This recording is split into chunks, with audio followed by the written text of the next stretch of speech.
Film dibuka dengan memperlihatkan seorang pria bernama Dong Jin yang bekerja sebagai pengelola data. Dia sangat mahir melihat situasi yang ada di kasino untuk bisa menganalisa kebiasaan para pemain, dan dia juga menemukan solusi agar pemain yang kalah tidak jera bermain dengan memberikan mereka pelayanan VIP dan membuat mereka senang lalu kembali datang untuk bermain lagi. Karena kehebatannya membaca data dan membuat strategi jenius, dia jadi dipuji oleh bos pemilik kasino, bahkan dia diundang untuk makan bersama bos itu. Namun Dong Jin menolaknya karena dia sudah ada janji makan bersama sahabatnya. Namun saat Dong Jin menghampiri mobilnya, ternyata mobilnya ada yang merusak. Lalu Dong Jin melaporkan itu kepada polisi dengan memberikan rekaman dashboard. Namun Dong Jin tak tahu siapa pelaku itu. Karena itu polisi minta Dong Jin bersabar dan mereka akan menyelidikinya. Di kantor polisi, Dong Jin memberitahu pekerjaannya sebagai pengelola data, dan saat itu juga ia menunjukkan kemampuannya.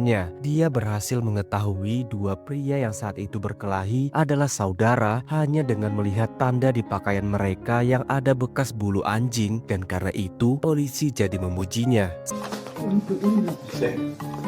아니, 좋은 차 탈만해요.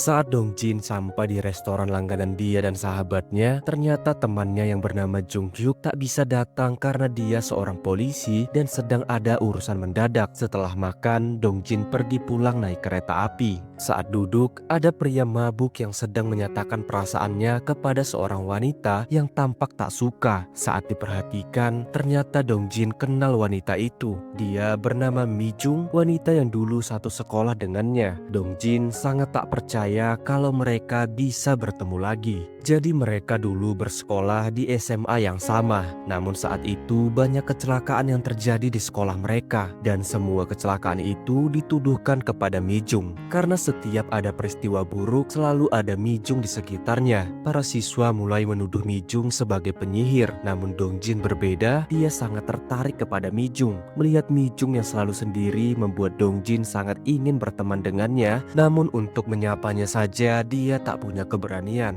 Saat itu sekolah mereka sedang ada acara di taman. Dong Jin melihat Mi Jung sendirian dan diam-diam memotretnya. Namun tiba-tiba seorang murid terluka, dan itu membuat Mi Jung merasa dirinya bersalah. Karena tak punya teman, Mi Jung selalu duduk sendiri di tempat sepi agar tak ada yang melihatnya. Namun karena melihat Mi Jung kepanasan, Dong Jin meminta bantuan kepada ibunya agar memasang kanopi di sana dengan alasan kalau dia yang sering duduk di sana, dan karena ibunya sayang dengan Dong Jin, jadi dia menurutinya.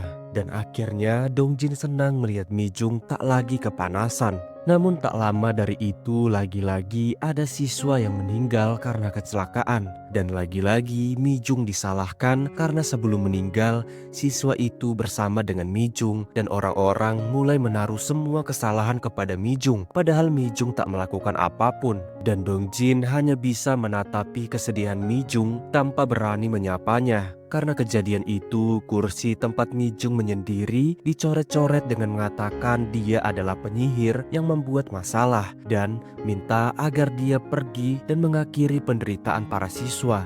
Merasa bersalah, Mi Jung memutuskan meninggalkan tempat itu, dan dari atas, Dong Jin hanya bisa terdiam melihat kepergiannya tanpa sempat menyapanya. Bahkan hanya untuk berkenalan saja dia tak berani. Kembali ke masa sekarang, Mi Jung pergi meninggalkan pria mabuk dan Dong Jin pergi mengikutinya. Namun di pertengahan jalan dia hampir saja ketahuan, namun dia sempat bersembunyi. Dan saat itu juga Dong Jin baru sadar apa alasan dia mengikutinya.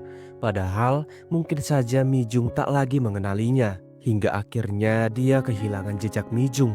Namun seperti berjodoh, langkahnya tetap membawanya bertemu dengan Mi Jung yang sedang memberi makan kucing sambil curhat kalau dia sangat menderita. Dia tak ingin orang lain terluka, namun sangat sulit buatnya agar dia tak terlihat orang lain. Mendengar itu, Dong Jin semakin kasihan dengan penderitaan Mi Jung selama ini. Lalu dia terus mengikuti Mi Jung dan akhirnya sampai di tempat tinggal Mi Jung. Setelah bertemu Mi Jung, Dong Jin yakin pasti ada alasan kenapa mereka bisa bertemu lagi. Esok harinya, Dong Jin melihat rekaman saat kejadian di kereta yang ternyata viral. Ternyata pria yang ditolak Mi Jung meninggal dunia. Karena setelah Mi Jung keluar dari kereta, tiba-tiba saja pria itu sesak dan meninggal. Melihat kejadian itu, malam harinya Dong Jin bertemu dengan Jung Hyuk. Di sana dia bertanya tentang adanya kemungkinan orang yang dikutuk salah walau mereka tak melakukan kesalahan. Dia memberi contoh, ada orang yang merasa sial saat menonton pertandingan bola karena selalu kalah saat dia menontonnya. Ada yang sial selalu kehabisan saat dia sudah mengantri, dan banyak contoh lainnya. Dong Jin sangat kasihan dengan orang itu dan yakin kalau memang ada orang yang ditakdirkan menjalani hidup seperti itu, dan dia sangat kasihan. Dia yakin ada cara untuk membebaskan mereka dari kutukan itu, dan dia yakin bisa menemukan caranya, dan juga bertanya apakah Jun Hyuk percaya kalau penyihir itu nyata. Sementara di sisi lain, Mi Jung yang bekerja sebagai penerjemah seketika terdiam saat ada kalimat penyihir. Dia pun jadi teringat dengan dirinya. Saat ini dia tinggal di gedung paling atas. Dia sengaja memilih tempat itu agar dia tidak sering bertemu orang lain. Dia juga lebih memilih mengurung diri di sana. Namun terkadang dia juga sedih dengan itu. Tapi dia selalu mengingatkan dirinya kalau itu adalah pilihan terbaik untuknya. Sekilas tentang Mi Jung. Dahulu dia sangat ceria hingga semua kejadian aneh menimpanya. Setiap ada pria yang mendekatinya, mereka selalu mengalami kecelakaan. Awalnya Mi Jung mengira itu hanya kebetulan, namun karena terlalu sering, dia jadi merasa bersalah. Apalagi saat masa SMA, kejadian itu semakin banyak. Saat para wanita menaruh curiga kepadanya, para pria malah tetap menyukai Mi Jung. Di antaranya ada Jung Hwan yang selalu membelanya. Mi Jung tinggal dengan ayahnya yang sangat perhatian dengannya. Ayahnya bertanya apakah Mi Jung punya teman, namun Mi Jung berbohong dan bilang kalau dia akrab dengan teman kelasnya. Ibu Mi Jung sendiri sudah meninggal saat melahirkannya. Dan itulah mengapa dia selalu sedih saat ulang tahun, karena itu juga hari kepergian ibunya. Suatu hari hal aneh kembali terjadi. Teman pria satu kelas Mi Jung semuanya mengalami keracunan, dan itu sangat aneh. Sehingga murid wanita menaruh rasa curiga kepada Mi Jung yang membuatnya semakin terpojok. Begitu juga saat pulang. Saat itu sedang hujan dan dia tak bawa payung. Kemudian datang Jun Han yang menawarinya tumpangan payung karena rumah mereka searah. Namun saat sampai di dekat rumah, Mi Jung minta mereka berpisah. Namun tiba-tiba petir menyambar dan itu membuat Jun Han tewas. Kejadian itu memperburuk keadaan. Orang-orang mulai menjauhi Mi Jung hingga teman Mi Jung semasa kecil bernama Daen menyebarkan rumor ibu Mi Jung yang meninggal karena melahirkannya dan bilang dia bagaikan penyihir, dan dengan singkat rumor itu menyebar dan membuat Mi Jung dicap sebagai penyihir. Namun kecelakaan tak kunjung usai. Selama Mi Jung di sana, banyak kecelakaan yang terjadi, dan itu selalu terjadi kepada pria yang tertarik kepadanya. Namun karena ayahnya yang baik, Mi Jung tetap semangat sekolah, dan untuk menghindari kecelakaan, dia selalu memilih jalan yang sepi. Namun saat itu tiba-tiba ada pria dari kelas lain yang tertarik kepada Mi Jung. Dia yang melihat Mi Jung dan Jung Hwan pulang bersama sebelum ia tersambar petir, mencoba meyakinkan Mi Jung kalau semua itu hanyalah kebetulan dan bukan salah Mi Jung. Namun Mi Jung yang tak mau ada korban lagi minta agar pria itu menjauhinya. Namun dia tetap saja mengikuti Mi Jung hingga saat pria itu mengayuh sepedanya, tiba-tiba ada kabel putus yang membuatnya tersengat sampai meninggal.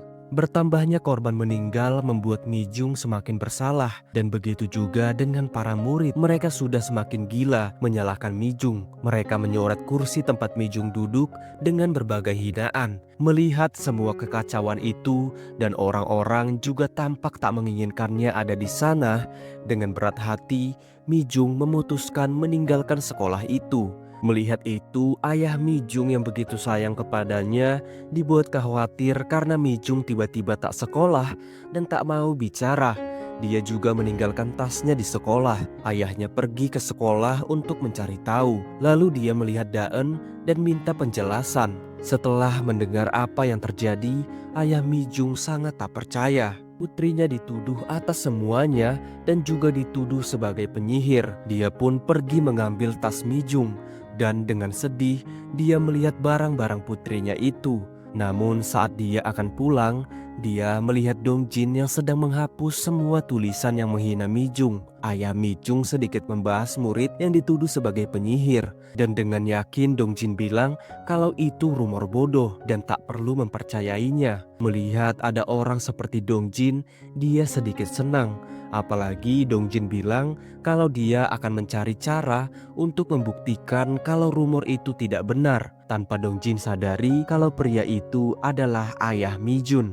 Setelah berhenti sekolah, Mi Jung hanya ingin mengurung diri, berharap dunia bisa melupakan masalahnya. Namun masalahnya malah semakin meluas. Rumor tentangnya menyebar sampai ke seluruh desa. Bahkan ayahnya yang tak terima putrinya digosipi sampai bertengkar dengan orang desa. Dan saat itu, ibu Dong Jin juga melihat kejadian itu dan khawatir dengan putranya yang juga satu sekolah dengan Mi Jung. Karena tak punya teman, Mi Jung merawat kucing liar. Ayahnya yang tak suka kucing tetap memenuhi permintaan Mi Jung agar membelikannya makanan kucing. Dan kebetulan ayah Mi Jung belanja di toko ibu Dong Jin. Ibu Dong Jin sangat gugup saat melihat ayah Mi Jung. Namun dia juga berbaik hati dan memberikan makanan kucing secara gratis. Namun ayah Mi Jung tetap bayar karena tak mau dikasihani. Karena diberikan makanan kucing, Mi Jung jadi senang dan ayahnya juga kembali bahagia karena putrinya kembali tertawa.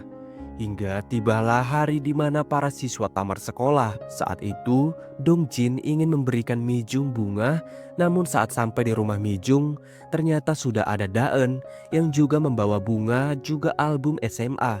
Namun dia tak berani bertemu Mi Jung dan hanya meninggalkan hadiahnya. Begitu juga Dong Jin saat dia mengetuk pintu dan mendengar Mi Jung yang keluar, dia malah kabur ketakutan tanpa sempat memberikan hadiahnya. Saat itu Mi Jung bingung dan hanya melihat ada bunga dan juga album SMA mereka. Yang di sana tampak semua siswa lulus tanpa dirinya. Namun Daen menempelkan foto Mi Jung di foto perpisahan mereka. Karena tak ingin masa depan putrinya suram, ayah Mi Jung menyemangati putrinya agar kembali belajar dan mengambil ujian lulus SMA dan segera berkuliah.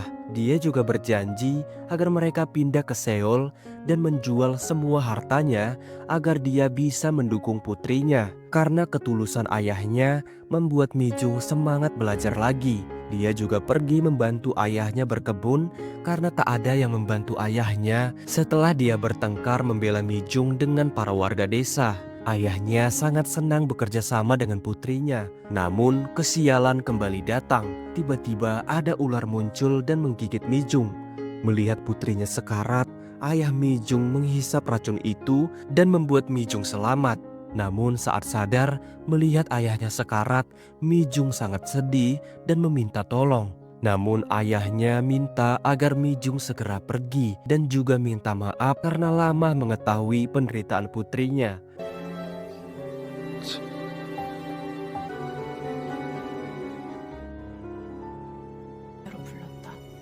Setelah ayahnya meninggal, Mi Jung memutuskan pergi dari desa itu.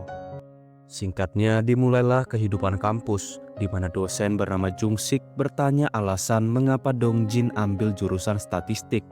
Sehingga Dong Jin dengan bangganya menjelaskan kalau ia ingin menyelesaikan masalah hidup seseorang yang sangat penting baginya.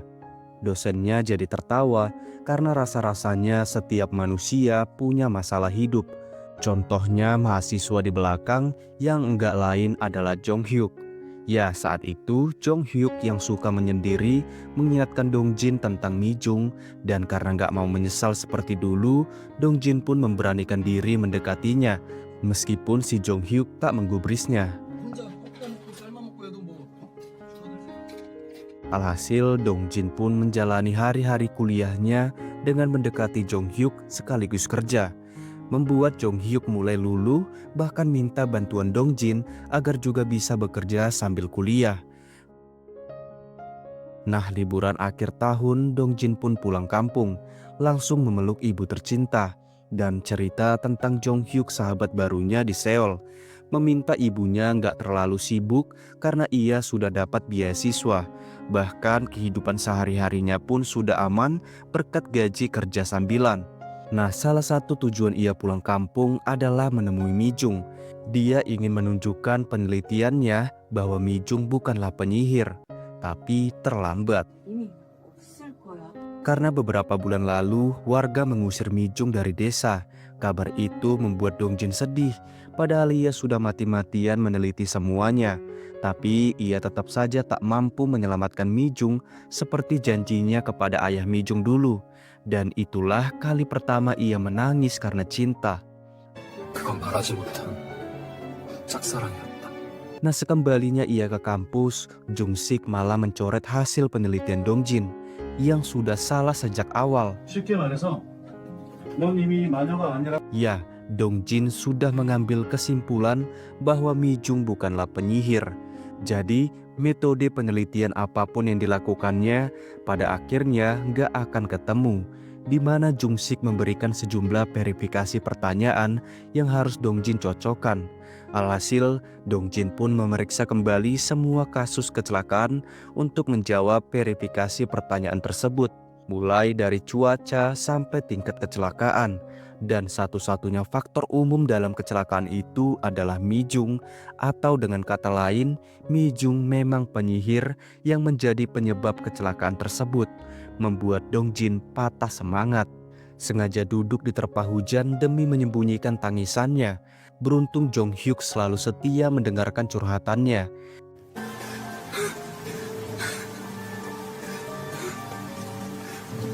Singkatnya, Dong Jin semester akhir dan sudah mengubur cita-citanya itu dalam-dalam. Sementara Jong Hyuk belajar mati-matian biar lolos CPNS polisi.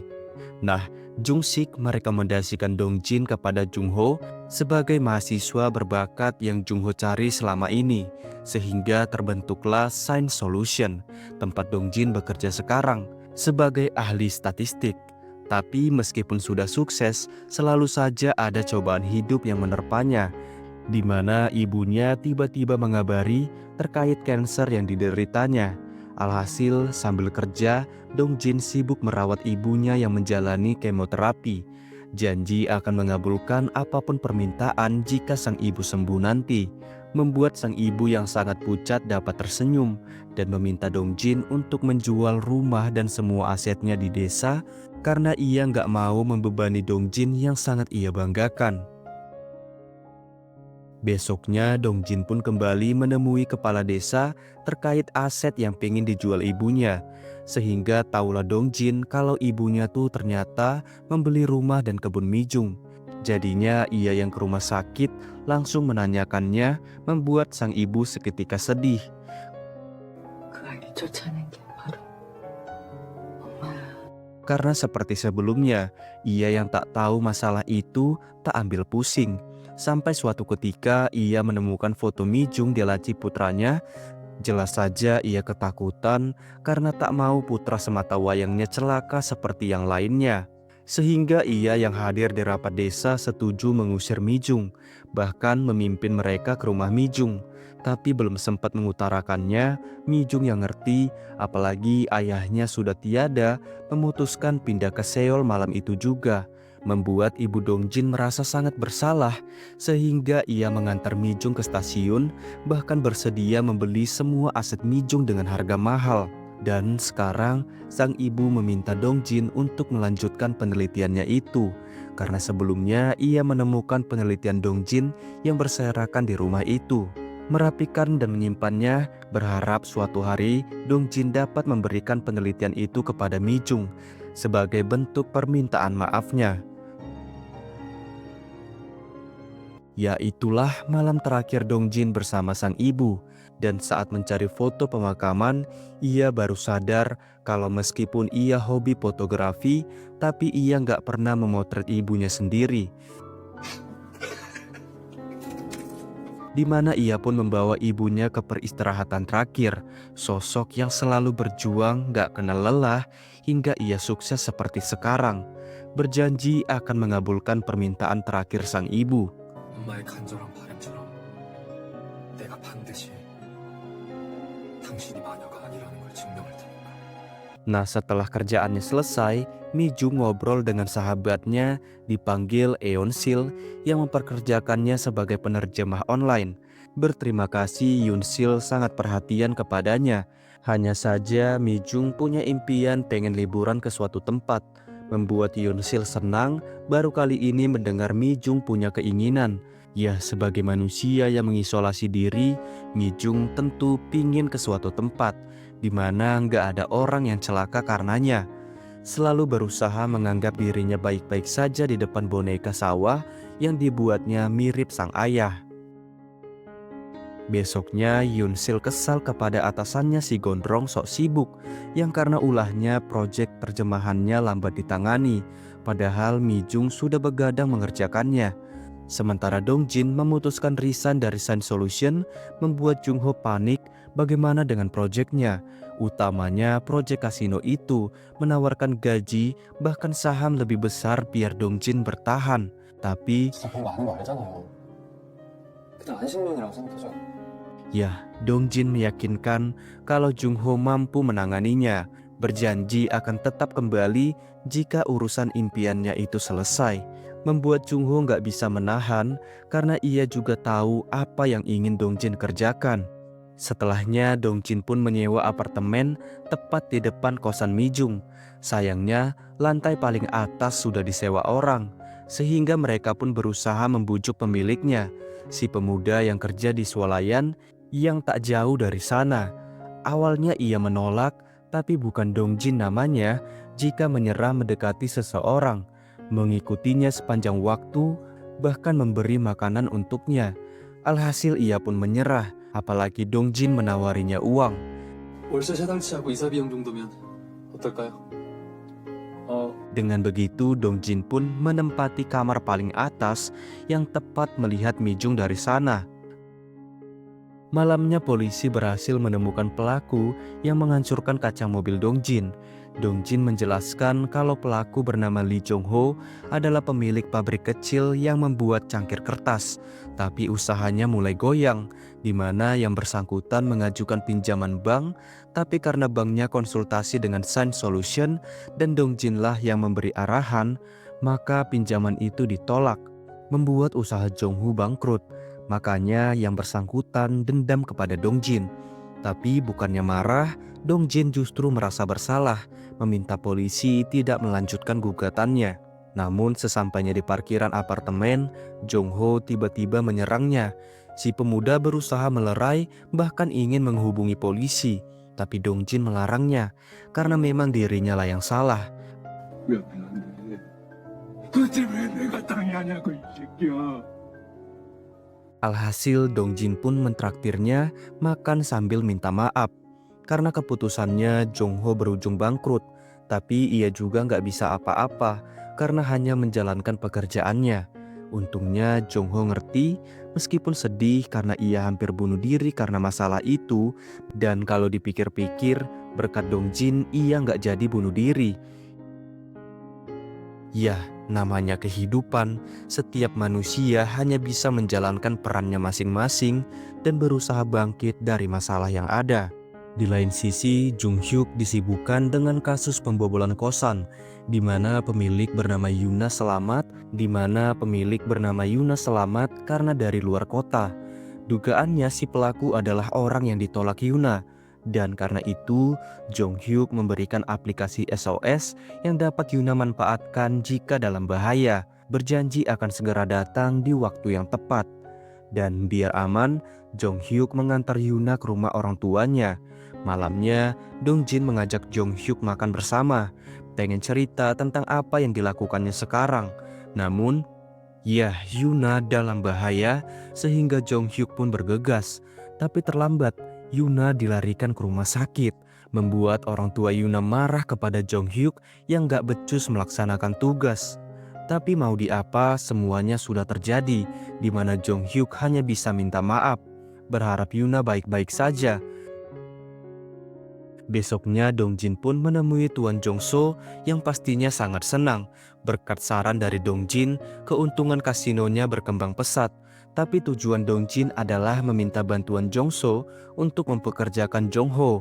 Ya, karena Dongjin yang meminta, Jongso jelas setuju. Apalagi itu demi keselamatan orang lain, membuat Jongso semakin tertarik dengan kepribadian Dongjin. Beralih ke kehidupan Mijung yang kerja sampai jam 2 subuh, barulah ia bisa keluar menyusuri jalan, di mana nggak ada seorang pun yang dapat melihatnya. Curhat kepada kucing jalanan yang diberinya makan, namun ia nggak sadar kalau Dongjin selalu diam-diam mendengarnya. Singkatnya, Dongjin pun kembali ke desa, menyempatkan diri ke toko ibunya dulu, yang kini sudah ganti pemilik. Setidaknya ia dapat mengenang sang ibu di sana.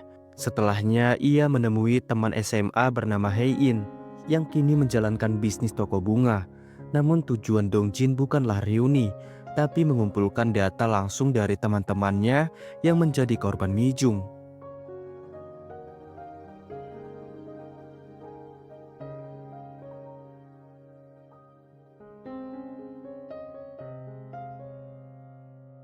Nah, sebelum bertemu teman-temannya, Dongjin ke kantor desa, siapa tahu ada kasus yang terlewatkan. Dan benar saja, menurut kepala desa, ada korban terakhir sebelum Mijung keluar dari desa itu. Alhasil Dongjin pun menemui yang bersangkutan. Dipanggil si Gempal, tetangga yang nggak jauh dari rumah Mijung. Dimana setelah ayah Mijung meninggal dulu, si Gempal yang kasihan dan memang suka kepada Mijung berusaha menghiburnya sambil membawakan roti. Itu pun hanya ngobrol dari luar tanpa saling bertemu. Dari waktunya, si Gempal menghabiskan waktu sekitar 12 menit. Tapi baru di perempatan jalan, si Gempal diseruduk babi hutan yang entah dari mana.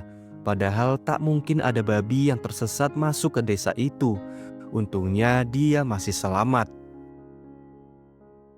Malamnya Dongjin pun menemui teman-teman kelasnya, termasuk Daen, di mana mereka semua merasa bersalah atas keluarnya Mijung dari sekolah itu. Sehingga saat Dongjin menjelaskan maksudnya, mereka pun bersedia membantu. Alhasil besoknya Daen yang bekerja sebagai guru di SMA mereka membawa Dongjin memeriksa berkas yang disimpan di gudang belakang kursi kosong itu. Sehingga Dongjin pun dapat mengumpulkan data penting terkait Mijung dan korbannya. Dan dari data itu, ia pun dapat memetakan lokasi kasus terjadi sesuai tanggal kejadian. Dengan begitu, Dongjin pun dapat menemui setiap korban. Mulai dari bocah yang mengganggu Mijung karena cari perhatian dulu, masih selamat karena nggak menyatakan cinta, padahal suka. Setelahnya, ia menemui sebelah tengah, remaja yang juga celaka setelah memberikan permen kepada Mijung. Masih hidup karena juga belum sempat menyatakan cinta. Selanjutnya si Jusung, teman kelas yang hampir jatuh di tebing karena saat camping ia memberikan minuman kepada Mijung. Lagi-lagi selamat karena enggak berani mengungkapkan cintanya. Begitupun dengan korban selamat lain, semuanya sama persis. Nah, setelah diukur dari kecocokan, Dongjin pun menemukan pola yang sama yang menjadi penyebab kecelakaan. Pertama, berada di ruang yang sama dengan Mijung. Kedua, mengobrol dengannya. Ketiga, berkenalan. Keempat, mengakui perasaan. Dan terakhir, melanggar semua peraturan tersebut menyebabkan kematian. Artinya jika hanya salah satu yang dilanggar, korban hanya celaka. Tapi jika semuanya, korban akan mati seperti apa yang terjadi kepada murid yang dulu. Intinya syarat paling utama adalah jangan menyatakan cinta. 미정에게 호감을 가지고 있어야만 한다. Makanya gak ada perempuan yang jadi korban karena gak mungkin cinta kepada Mijung. Gak berapa lama Daen tiba-tiba datang mengungkap penyebab yang membuatnya merasa sangat bersalah. Jadi Daen sebenarnya suka kepada si senior yang tergigit lebah itu. Dan saat melihatnya dekat waktu itu, Daen jelas cemburu sehingga dia mulai menyebar terkait Mijung sebagai seorang penyihir. Gak menyangka kalau rumor yang disebabkannya membuat Mijung pindah sekolah. Padahal ia juga tahu kalau Mijung gak salah apa-apa. Berharap Dongjin dapat menolong Mijung dan ia bersedia membantu apa saja. Setidaknya Dongjin dapat menyampaikan permintaan maafnya setelah semuanya selesai. Alhasil berkat bantuan Daen, Dongjin pun dapat menemui si senior di Seoul. Sehingga senior pun menjelaskan kronologinya yang sama persis dengan keterangan korban sebelumnya. Setelahnya, Dongjin pun menemui pria mabuk yang hampir koit di kereta akibat serangan jantung dan ternyata dia manajer bioskop. Jadi Mi-jung selalu ke bioskop di jam 2 subuh biar dapat nonton sendiri. Makanya si manajer langsung mengenalnya dan karena cantik sulit baginya untuk tidak jatuh cinta. Anehnya dia menyatakan cinta tapi masih selamat, membuat Dongjin bingung. Tapi saat melihat nama si manajer, yah, orang-orang yang kerja di bioskop itu pakai nama samaran, sehingga Dongjin pun menarik kesimpulan kalau salah satu syarat menjadi korban adalah Mi-jung harus tahu nama asli si korban. Makanya si manajer enggak mati karena Mi-jung taunya nama julukannya.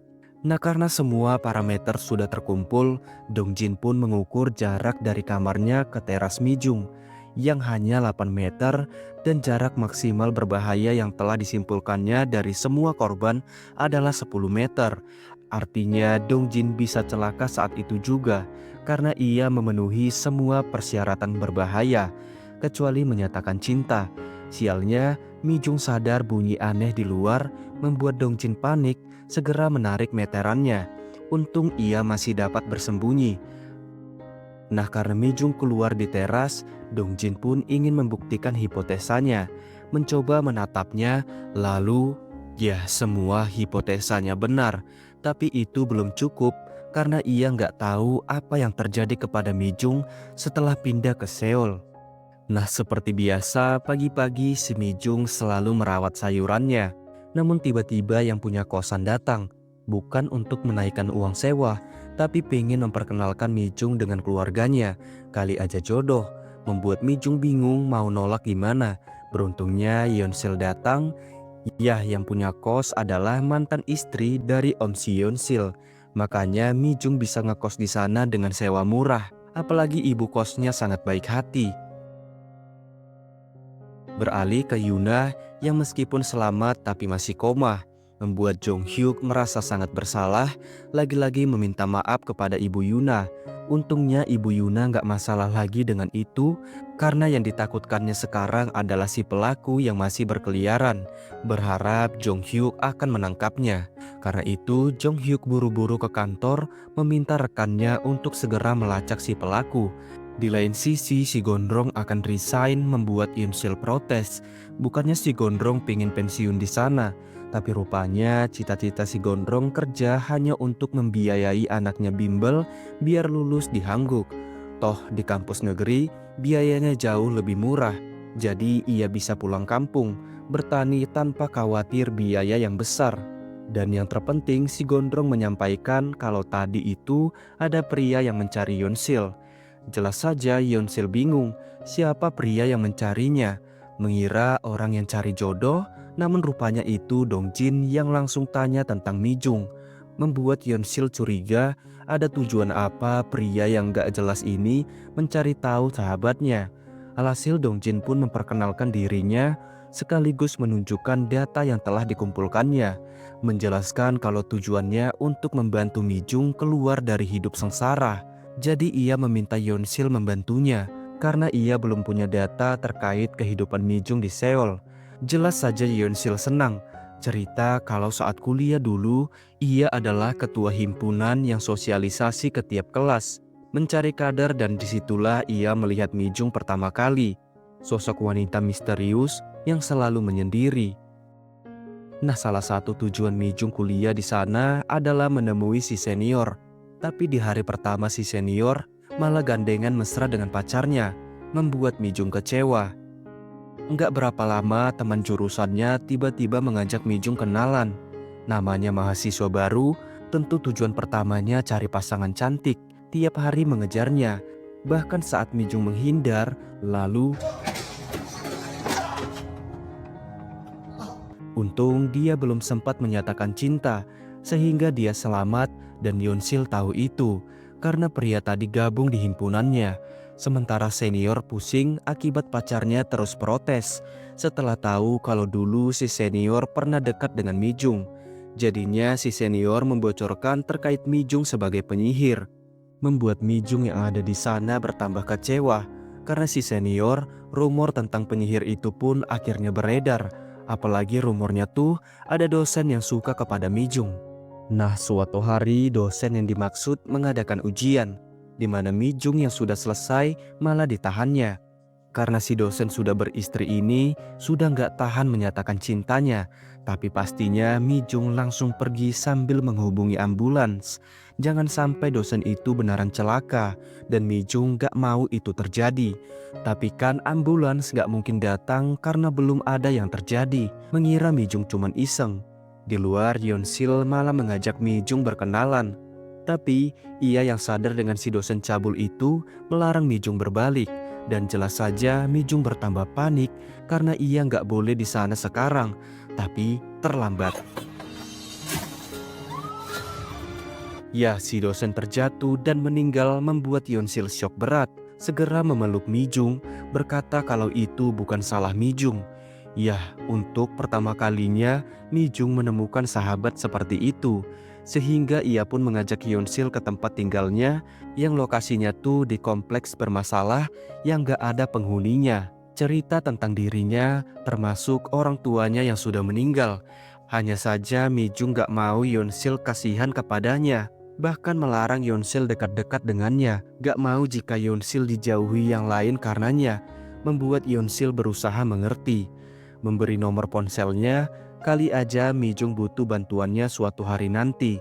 Nah, sejak hari itu, Yeon Sil gak pernah lagi menemuinya. Tapi beberapa bulan kemudian, Mi Jung tiba-tiba nelpon sambil nangis karena perampok menggeledah rumahnya. Alhasil, Yeon Sil pun segera ke sana memeluknya lalu mengantarnya ke rumah tantenya, kosan yang menjadi tempat tinggal Mi Jung sekarang. Nah, setelah tahu kehidupan Mi Jung, Dong Jin pun menyimpulkan data mulai dari kasus dosen cabul yang meninggal itu. Gak berapa lama korban selamat selanjutnya datang, yang saat itu menyatakan cinta kepada Mi Jung. Tapi karena Mi Jung gak tahu namanya, ia selamat dari kematian. Begitupun dengan teman kampusnya yang jatuh di tangga itu, memberikan keterangan yang sama. Intinya semua keterangan mereka cocok dengan hipotesa Dong Jin, yang untuk memastikannya, Dong Jin ingin mengujinya sekali lagi. Yeon Sil sedikit takut Dong Jin jadi korban beneran, bertanya mengapa Dong Jin sampai sebegitunya membantu Mi Jung.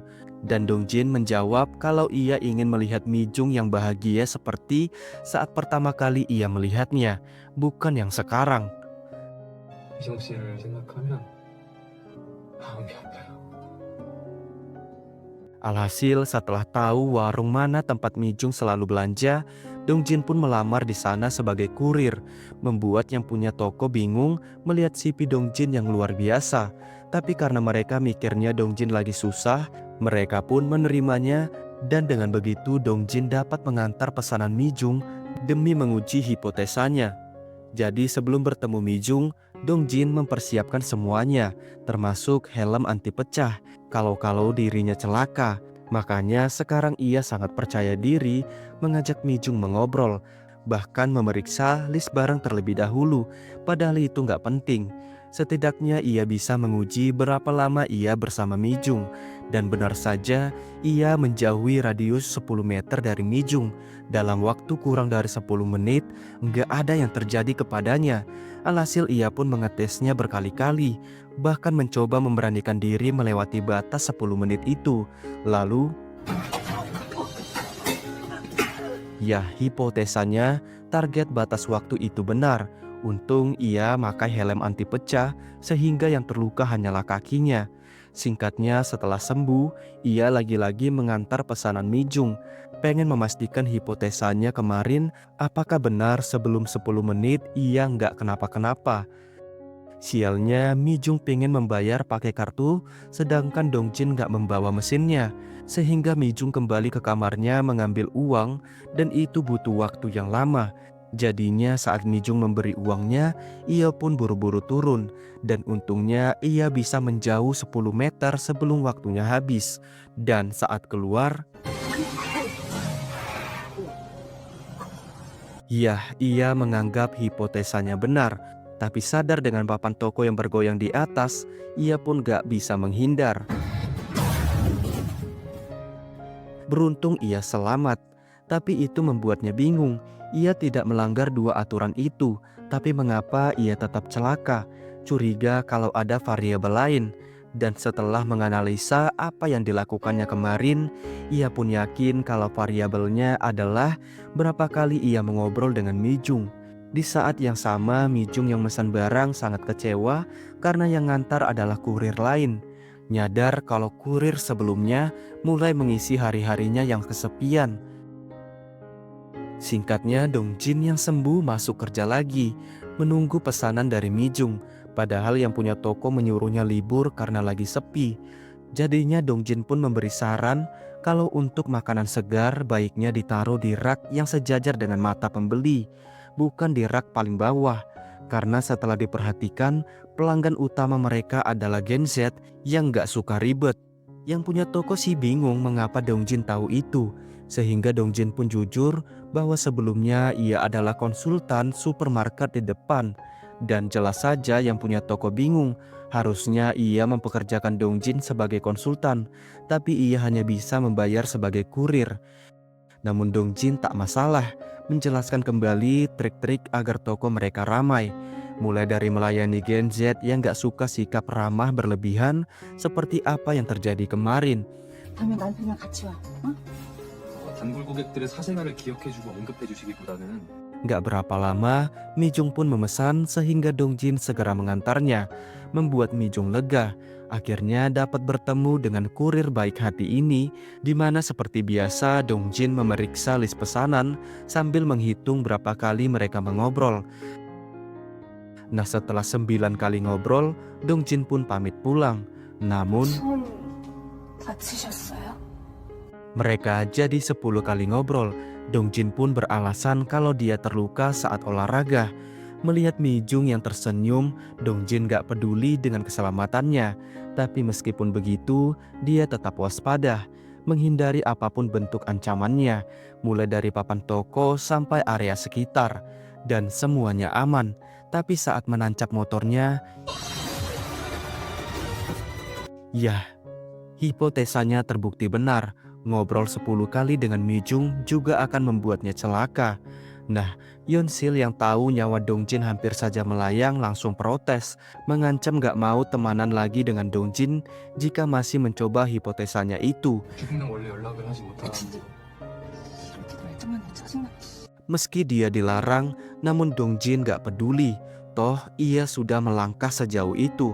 Di mana saat sembuh ia pun mengikuti Mijung yang keluar naik bus keliling kota hanya untuk sekedar jalan-jalan, yang pastinya Dongjin duduk di bangku paling belakang untuk menjaga jarak lebih jauh 10 meter dari Mijung. Setidaknya di perjalanan itu ia dapat melihat Mijung lebih lama dari biasanya. Sialnya di jalan pulang, seorang lansia naik sehingga Mijung memberikan kursinya lalu berdiri agak ke belakang, membuat jarak mereka kurang dari 10 meter. Dongjin berusaha tenang, berharap busnya sampai di perhentian berikutnya sebelum waktunya habis. Tapi malah terjadi kemacetan di jembatan dan di menit ke-9 busnya berada di samping pick up yang mengangkut besi tajam. Membuat Dongjin enggak ada pilihan selain harus segera keluar dari bus itu. Jelas saja orang-orang pada panik, di mana Dongjin berhasil melompat keluar. Tapi waktunya sudah lewat dan sialnya lagi topinya terbuka, sehingga Mijung dapat melihat wajahnya. 이동진? Yah, ternyata Mijung tahu nama Dongjin yang artinya Dongjin bukan saja akan celaka, tapi juga akan mati karena melanggar banyak aturan di saat bersamaan. Nah, mengapa Mijung tahu nama Dongjin? Kita kembali ke masa lalu saat murid meninggal. Mijung kesal dengan teman-temannya yang nampak gak peduli dengan kematian murid itu. Tapi karena itu ia sadar dengan si Dongjin, satu-satunya teman yang nampak sedih, dan disitulah pertama kali mata mereka bertemu. Alhasil Mijung pun mulai diam-diam memperhatikan Dongjin, dan ia juga nyadar kalau Dongjin itu sempat melihatnya. Begitupun saat camping, mata mereka bertemu ketika Dongjin diam-diam memotretnya. Nah, atap biru yang tiba-tiba terpasang itu membuat Mijung tersenyum. Toh ada tulisan kalau itu sumbangan ibu Dongjin. 보고 있으면 TV 보는 것처럼 재미있었다. Ya, keseharian Dongjin yang selalu ceria membuat Mijung sedikit terhibur, termasuk saat ia berhenti sekolah. Sedihnya seketika hilang karena tersadar Dongjin menatapnya untuk terakhir kalinya. Lalu saat hari kelulusan, ia juga sebenarnya melihat Dongjin mengira buku tahunan itu pemberian dirinya. Dan setelah bertahun-tahun, ia malah bertemu Dongjin di situasi seperti itu. Membuatnya ketakutan, tapi Dongjin bersiap melompat ke jembatan. Daripada kesambar petir, Dongjin memilih lompat ke sungai. Toh datanya belum pernah ada korban Mijung yang meninggal di air. Dan dugaannya benar, tim SAR segera menyelamatkannya dan melarikannya ke rumah sakit. Nah, sesampainya di rumah, Mijung segera mengecek berita. Lega karena Dongjin selamat, di mana Dongjin yang bangun cerita kepada Jung Hyuk terkait perkembangan penelitiannya. Namun tiba-tiba Yonsil datang marah-marah. Bukannya ia sudah mengingatkan, tapi Dongjin gak mau mendengarnya. Namun melihat Jung Hyuk di sana, Yonsil sedikit canggung. Untungnya Jung Hyuk pamit pergi, sehingga Yonsil kembali ke tujuannya datang, yaitu melarang Dongjin membuktikan hipotesanya. Selain takut nyawa Dongjin melayang, ia juga gak mau Mijung semakin merasa bersalah. Namun, 마지막으로 확인하고 싶은 변수가 있습니다. 변수요? ya Dongjin meminta bantuan Yonsil untuk memeriksa variabel terakhir itu. Alhasil besoknya Yonsil pun mengajak Mijung camping. Sambil bertanya, pernahkah Mijung jatuh cinta kepada seorang pria? Yang pastinya Dongjin mendengarkan percakapan itu dari balik telepon. Siapa tahu yang dimaksud adalah dirinya. Padahal cinta pertama Mijung adalah si senior, di mana mereka saling jatuh cinta saat selalu bersama di gereja itu. Namun suatu hari Mijung gak sengaja mempergoki si senior membeli obat epilepsi, membuat senior panik. Padahal Mijung enggak masalah dengan itu. Singkatnya terjadilah seperti sebelumnya. Si senior yang menyerahkan buku catatannya berharap Mijung lanjut kuliah bersamanya di Seoul. Dan tiba-tiba tumbang dengan mulut berbusa, membuat Mijung syok berat, menganggap itu karena kutukannya. Meskipun begitu, ia tetap berusaha menepati janjinya dulu, yaitu kuliah di tempat si senior. Tapi ujung-ujungnya si senior itu melupakannya. Mendengar itu, Yonsil jelas bingung kok seleranya begitu rendah. Begitu juga Dongjin bingung mengapa dia tidak meninggal padahal melanggar semua aturannya. Karena itu ia pun kembali ke kosan memeriksa buku catatan si senior yang diberikan kepada Mijung, membuatnya sangat terkejut. Alhasil besoknya ia pun menemui si senior.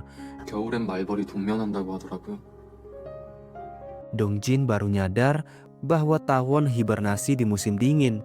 Tapi mengapa saat itu si senior alasannya digigit tawon? Membuat si senior tersenyum, karena bukan dirinya yang mengaku digigit tawon, tapi Mijung. 오빠 말벌에 쏘인 것 같아요. 말벌?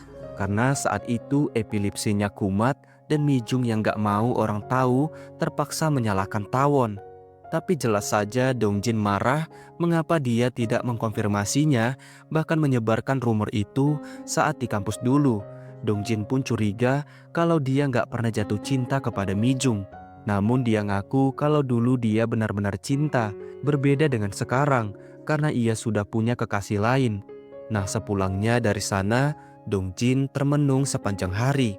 Dan dari keterangan si senior, hanya satu yang ada di benaknya, kalau variabel penentu yang dapat menghindarkan seseorang dari celaka, bahkan kematian, adalah perasaan Mijung. Artinya Mijung hanya bisa mendekati pria yang benar-benar dia cinta. Jadi misi Dongjin sekarang bukan lagi mencari cara mendekati Mijung biar selamat, tapi bagaimana cara agar membuat Mijung jatuh cinta kepadanya. Alhasil ia pun mulai melatih fisiknya. mempersiapkan diri jangan sampai cara terakhir itu dapat membuatnya benar-benar tewas. Singkatnya, setelah semuanya sudah siap, ia pun mengirim pesan perpisahan kepada Yeonsil. Terima kasih atas bantuannya selama ini, dan kalau ia nggak selamat, ia meminta Yeonsil agar terus menjaga Mi-jung selamanya. Setelahnya, ia berjalan ke kosan Mi-jung sambil memperhatikan sekitar, termasuk orang-orang yang pernah hadir di hidupnya selama ini. Karena apa yang akan dilakukannya sama saja menyetor nyawanya sendiri. Ia pun menghubungi Mi-jung sebagai kurir untuk bertemu di luar, dan seketika Mi-jung terkejut. Ternyata kurir yang selama ini mengisi hari-harinya adalah Dongjin, dan itu membuatnya takut karena dia nggak mau Dongjin celaka. Dongjin pun memberikan hadiah yang dititipkan teman-teman SMA mereka di desa, berkata kalau ada sesuatu yang sangat ingin dikatakannya tentang perasaannya. 오늘은 하지 않을 겁니다. Ya, itu obrolan ke-10 di mana sebelum pergi, Dongjin pun tersenyum sambil meminta Mi-jung agar tidak takut melakukan apapun yang Mi-jung ingin lakukan. Toh Mi-jung tak pernah salah atas hal itu. Nah, setelah keluar, ia pun memperhatikan sekitar, waspada dengan setiap ancaman yang ada. Toh ia sudah ngerti pola kutukan itu. Namun Mi-jung pun membuka hadiah yang berupa flash disk. Di situ berisi foto-foto rumahnya di desa, membuatnya tersenyum mengingat kenangan indah di rumah tersebut. Selain itu, ada video Daeun yang mengakui kesalahannya, meminta maaf sekaligus berterima kasih karena Mi-jung sudah menerjemahkan banyak buku internasional yang ingin dibacanya. Ya, luka masa lalu mereka, utamanya Mi-jung, kini telah terobati. Tinggal bagaimana si Dongjin menyelesaikan penelitian dan cintanya kepada Mi-jung. Di saat yang sama, Jong-hyuk dan rekannya berhasil menemukan pelaku yang menyerang Yuna. Sialnya, si pelaku yang tahu segera kabur, dan setelah kejar-kejaran, rekan Jong-hyuk berhasil memojokkannya, namun si pelaku langsung menusuknya pakai pecahan botol. Pingin segera pergi, tapi ya, Jong-hyuk berhasil menangkapnya.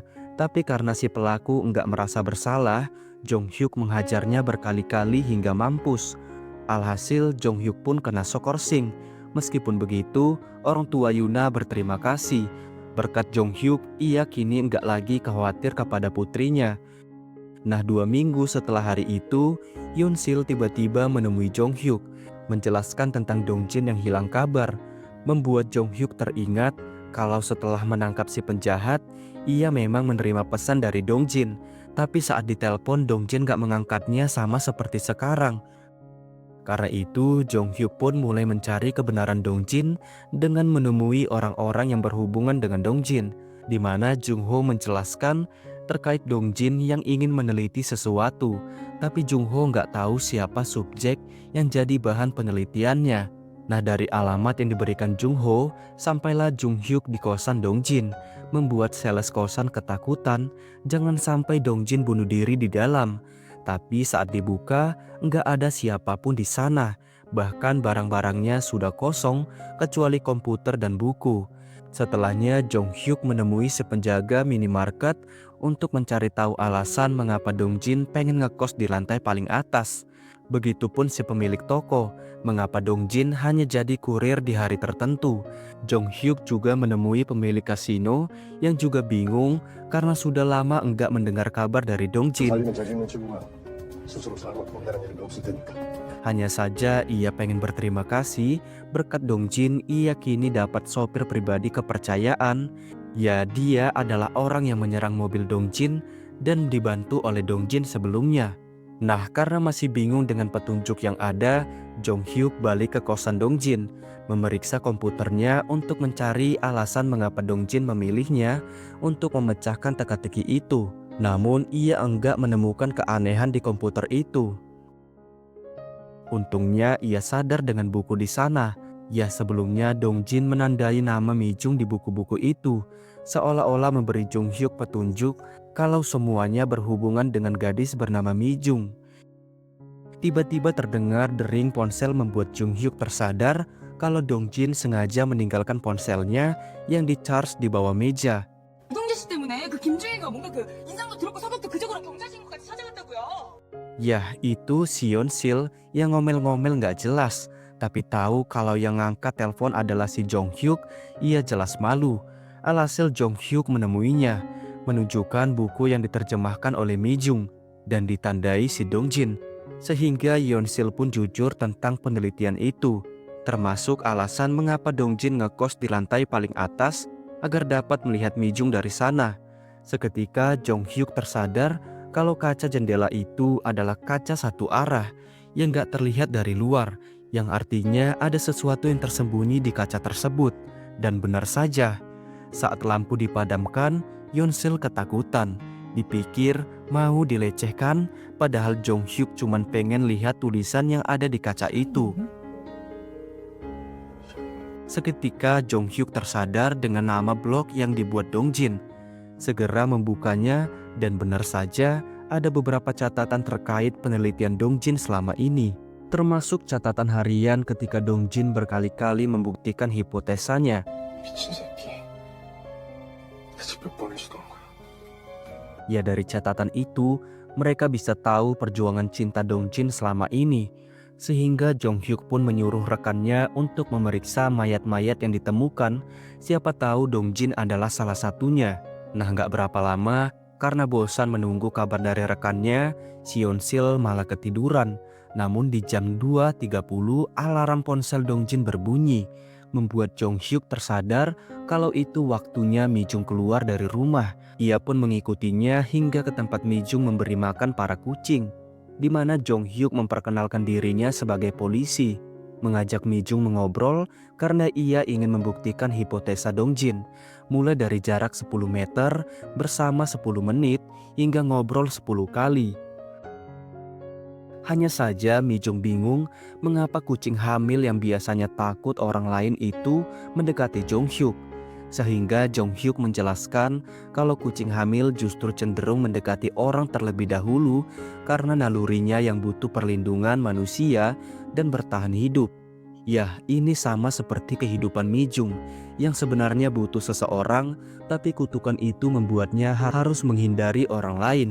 Nah setelah memastikan semua aturan ia langgar, Jong Hyuk pun pamit pergi. Di saat yang sama, Yeon Sil yang terbangun gak sengaja menemukan catatan Dong Jin terkait data kecelakaan yang berhubungan dengan Jong Hyuk. Ya, jika diperhatikan sejak awal, setiap Jong Hyuk menangani kasus, pasti orang yang dilindunginya celaka.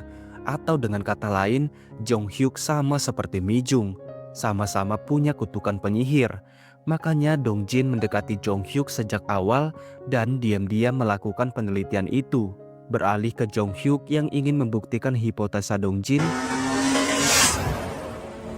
Ya, meskipun semua aturan dilanggar, tapi jika enggak mencintai Mi Jung, kutukan tidak berfungsi. Tapi masalahnya sekarang, Yeon Sil yang sudah tahu masalah kutukan itu, malah menghampiri Jong Hyuk di jarak 10 meter. 이동재 씨가 왜 김준혁 씨에게 단서들을 남겼는지 준혁 씨도 알고 있는 거죠? Nah plot twistnya, Jong Hyuk ternyata sudah tahu kutukannya itu sejak lama, di mana setiap gadis yang mencintainya pasti celaka. Makanya ia merasa bersalah kepada Yuna. Tapi saat bangun dari komanya, Yuna memastikan kalau insiden itu bukan kesalahan Jong Hyuk. Toh Dong Jin sempat datang menemuinya, menjelaskan tentang penelitian itu, jadi nggak mungkin Jong Hyuk penyebabnya, karena ia nggak memenuhi syarat utama, yaitu mencintai Jong Hyuk. Dan sekarang nggak ada yang terjadi kepada Yeon Sil karena mereka menjaga jarak 10 meter itu. Apalagi kita nggak tahu dengan perasaan cinta di antara mereka. Paginya, Jong Hyuk pun menemui Mi Jung, ngaku sebagai teman Dong Jin sekaligus memberikan hasil penelitian itu. Di mana Mi Jung yang membaca terperangah setelah tahu perjuangan Dong Jin selama ini. 유리가 사라졌습니다. Ya, Jong Hyuk pun mengungkap apa yang terjadi kepada Dong Jin sekarang, sehingga Mi Jung pun cerita tentang kejadian malam itu, termasuk Dong Jin yang belum mengungkapkan perasaannya. membuat Jong Hyuk lega dan mengerti rencana Dong Jin sebenarnya. Ia pun membawa Mi Jung ke kosan Dong Jin dan tentu saja Mi Jung lagi-lagi terperangah dengan perjuangan cinta itu. Apalagi Jong Hyuk menunjukkan catatan harian Dong Jin sambil menjelaskan kalau tujuan Dong Jin melakukan itu bukan untuk membuktikan apakah Mi Jung penyihir atau tidak, tapi untuk mencari cara bagaimana Dong Jin bisa mencintai Mi Jung. Jadi sekarang giliran Mi Jung yang menyelidikinya untuk mencari variabel terakhir yang Dong Jin dan mereka semua belum tahu. Alhasil Mi Jung pun membaca catatan harian itu hingga malam, dan ia baru nyadar dengan tulisan di kaca itu. 동전인 마지막 변수에 자기 자신을 대입시켰습니다. Ya, Shin Won Yu, yang berarti Dong Jin sudah melakukan semampunya untuk bersinar. Tinggal bagaimana keputusan Mi Jung yang akan menentukan takdir mereka. Singkatnya, Hyun Sil protes ke Jong Hyuk yang membocorkan penelitian itu kepada Mi Jung, sehingga Mi Jung menghilang hingga sekarang. Tapi Jong Hyuk malah menjaga jarak, membuat Hyun Sil jadi kesal. Toh dirinya nggak mencintai Jong Hyuk, jadi bagaimana mungkin ia celaka? Tapi Jong Hyuk nggak peduli. Toh siapa yang tahu perasaan seseorang? Menjelaskan apa yang tidak dijawabnya malam itu. 이유는 알 수 없었지만 원인은 분명히 나였습니다. Ya, setelah membaca penelitian tersebut, Jong Hyuk pun mengerti alasan mengapa Dong Jin memilihnya memecahkan teka-teki itu, karena Dong Jin juga ingin melepaskan Jong Hyuk dari kutukan tersebut. Jadi sekarang karena Jong Hyuk juga bingung dengan perasaannya kepada Yeon Sil, dan meskipun ia juga nggak tahu gimana perasaan Yeon Sil kepadanya, setidaknya ia butuh waktu untuk memutuskan apakah ia bisa mendekati Yeon Sil atau tidak, sampai variabel terakhir diketahui. Singkatnya, Mi Jung yang hilang ternyata ke Austria, tempat impiannya selama ini. Yakin kalau Dong Jin ada di sana. Di saat yang sama, Yeon Sil bertanya kepada Jong Hyuk tentang keberadaan Dong Jin, sehingga Jong Hyuk pun menjelaskan kalau sebelumnya rekannya memberi kabar bahwa Dong Jin berangkat ke Austria. Yakin Mi Jung yang hilang juga ada di sana. Makanya sekarang mereka nggak perlu mencari kedua orang itu, karena yang menentukan adalah perasaan Mi Jung. Dong Jin memang ada di sana, tanpa ragu duduk di samping Mi Jung, ngobrol 10 kali dalam waktu 10 menit dan dengan jarak kurang dari 10 meter. Lalu seketika petir menunjukkan dirinya karena Dong Jin telah melanggar semua aturan yang dapat membahayakan nyawanya. Tapi bukannya takut, Dong Jin malah mengungkapkan perasaannya berkali-kali. Hanya saja ia nggak memaksakan perasaan Mi Jung kepadanya, karena sebagai orang yang mencintai, ia hanya ingin Mi Jung bahagia. Tapi saat ingin pergi, Mi Jung menahannya sambil menjelaskan kalau setelah membaca penelitian Dong Jin, ia pun akhirnya tahu variabel terakhir yang tidak Dong Jin temukan. 나를 좋아했던 사람들은 나와 멀어지면 모두 사고가 났어. 근데 Ya, variabel terakhir yang dimaksud bukan soal perasaan mereka yang saling mencintai, tapi bagaimana setelahnya ketika mereka berjanji untuk tidak saling meninggalkan. Toh setelah semua perjuangan yang dilakukan Dong Jin, secara alamiah Mi Jung juga akhirnya jatuh cinta kepada Dong Jin. Dengan begitu, petir yang tadinya bergemuruh seketika menghilang dengan cepat. Bukti kalau variabel terakhir itu benar, bersamaan dengan mereka yang berjanji untuk selalu bersama. Beralih ke Jong Hyuk yang sangat terkejut karena Yeon Sil ternyata menunggunya di perhentian bus. Tapi karena Jong Hyuk terus menjaga jarak, Yeon Sil pun mendekatinya. Namun Jong Hyuk malah mundur, membuat Yeon Sil beneran marah, segera naik bus. Lalu 나는 당신을 정말 좋아해요. ya, Yeon Sil akhirnya mengakui perasaannya. Meskipun bingung mengapa seleranya benar-benar buruk, tapi perasaannya nggak bisa dibohongi.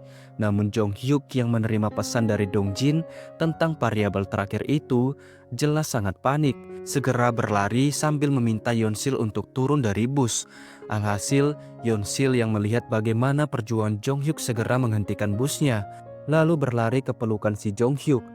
내게서 멀어지지 말아요. 그럴게요. Ya, Jong Hyuk yang gak pernah jatuh cinta akhirnya merasakan hal itu berkat Dong Jin. Dan tamat. Ya, drama ini menunjukkan cinta sebenarnya yang harus diperjuangkan bagaimanapun beratnya. Bukan hanya satu orang, tapi diperjuangkan oleh keduanya. Karena jika hanya salah satu yang mencintai, pastinya akan ada yang terluka. Begitupun dengan variabel terakhir dari cinta, yaitu berjuang dan saling meyakinkan untuk selalu bersama.